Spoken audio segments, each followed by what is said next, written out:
Hey y'all. Y'all know my name is Mark, and I'm an African. And one thing I really like about Africa is that in Africa we got a lot of stories. Our parents teach us things through stories. And one of the parables that my parents told me was a boy who got lost in the big forest of Congo. He didn't know where to go and he couldn't find his way. So he found out on his way this old man, because he kept on turning around the same place and he just couldn't find out where his home was. And the old man asked him, "Where are you going, young boy? What are you looking for?" He said, "Well, I don't know. I'm just looking for my way." And the old man told him, "If you don't know where you're going, I cannot help you." You see, most of us in our lives at some point, we're similar to that boy. We get all confused, we don't know where to go, we don't know our way, and we just can't figure out what we want to do. Ralph Emerson assessed that the world makes ways for the man who knows where it's going. And ladies and gentlemen, today I would like to talk to you about New Steps. New Steps is the concept of a book I've been writing for the past 3 years. I don't mean that for every single day of the past 3 years I've been writing the book, but I've been writing for 3 years. And I've been doing research on the book. I've been trying to understand why do people get stagnant in their lives. The problem is we all face stagnation at some point, somewhere, in some situation. But why do we face stagnation?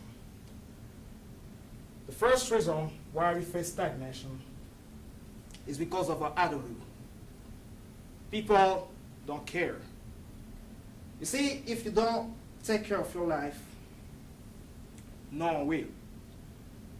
And if you don't take care of yourself, no one will take care of you. But a lot of people have an attitude problem. They just don't care. You tell them something, they'll be like, "Well, that's not my business." Well, that's still your life. The second reason why people are stagnant is because of the lack of knowledge. You want to become everything. You want to do everything. You see, the problem is you can do everything. You can become anything you want, but you'll never be able to become everything. You got to be specific.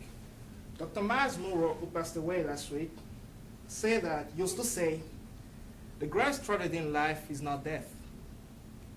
It is life without a purpose." The third reason why people are stagnant is because of fear. We are afraid to take new risks. We are afraid to take new jobs because you're too comfortable where you are that you don't want to take the risk of trying something new. And you stay where you are, you're stuck where you are simply because you're afraid of trying to do something else or something new.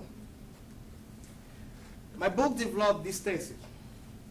Failing to take the risk of becoming all we can become can keep us into being what we are.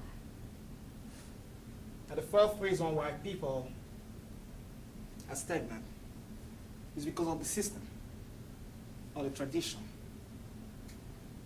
Here's one of the things I've seen in most of the countries I've been in. You're born in poverty, and your parents keep on blaming the government because you're poor. It's all the government's fault, right? And you accept life the way it is. You take it the way it is, and then you start taking credits because that's the way it's supposed to be. You become stagnant. And while you make your own family, you take them back to the process. They're all born in poverty. You blame the government. And generation to generation, the same concepts still stay the same. I mean, the same things don't change. No one will ever make a progress. No one will ever break the barriers. Because you believe that's the way things are supposed to be. It's not always supposed to be that way.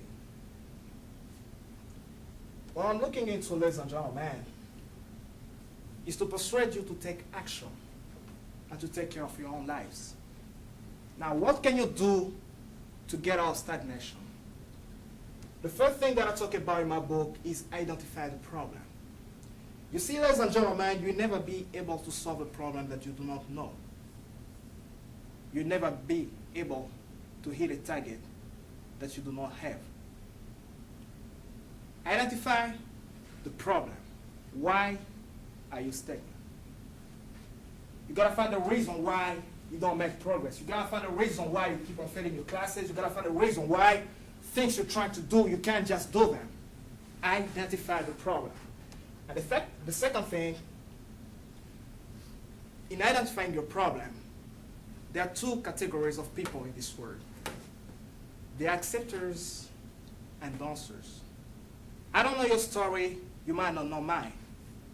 But some of the problems can keep you into being what you are. One of the problems that really kept me from succeeding in my school.